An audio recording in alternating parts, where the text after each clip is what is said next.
By the way, hang on just a second. May I remind everybody, the United States of America shut down the immigration of everybody from 1924 to 1965. Everybody. Everybody. It didn't matter who, nobody legally got in. 1924, 1965. A, we've done it. There's precedent. B, we can do it because we did it. C, do you know why we did it? Because there had been so much immigration prior, we needed to assimilate all those immigrants who were here to become Americans. That's what's not happening now. FDR was Trump on steroids.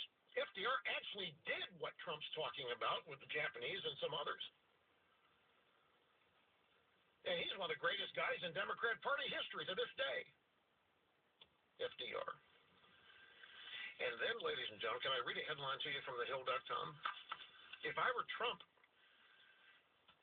I'd get this story and I'd turn it right around on Obama and Loretta Lynch. And I'd do it today while everybody's focusing on what he supposedly said it's outrageous. No room in America for Christian refugees. Thehill.com. Right here it is, folks. Want to hear the first paragraph? You're staring at me like you can't believe it. We are actually, the Obama administration is not allowing Christian refugees into the country. Two stories. At the end of World War II, the Jewish survivors of Europe's Holocaust found that nearly every door was closed to them.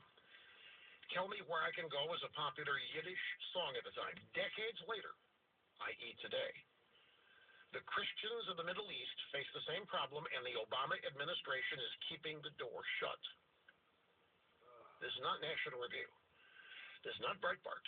This is thehill.com. Standard, ordinary, everyday, drive-by media membership card. America is about to accept 9,000 Syrian Muslims, refugees of the brutal war between the Assad regime and its Sunni opposition, which includes ISIS, Al-Qaeda, and various other militias. That number is predicted to increase every year.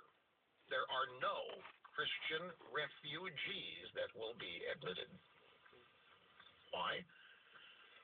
Because the State Department is adhering with the rigidity of a Soviet-era bureaucracy to the rule that only people at risk from massacres launched by the regime qualify for refugee status.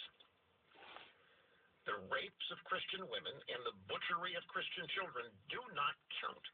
No matter how moved Americans were this Christmas season by the plight of their fellow Christ followers in Syria and Iraq, no matter how horrific the visuals of beheadings, enslavement, and mass murder, the Christians fleeing death in Syria do not engender the compassion of this president and do not qualify for refugee status. And you know why? Because the Christians are being raped, tortured, and murdered by militias, not by the Syrian government. The Syrian government is not the source of the discrimination, if you will. So this technicality condemns Syrian Christians to continue to be victims without hope. And this the tenacity with which FDR State Department manipulates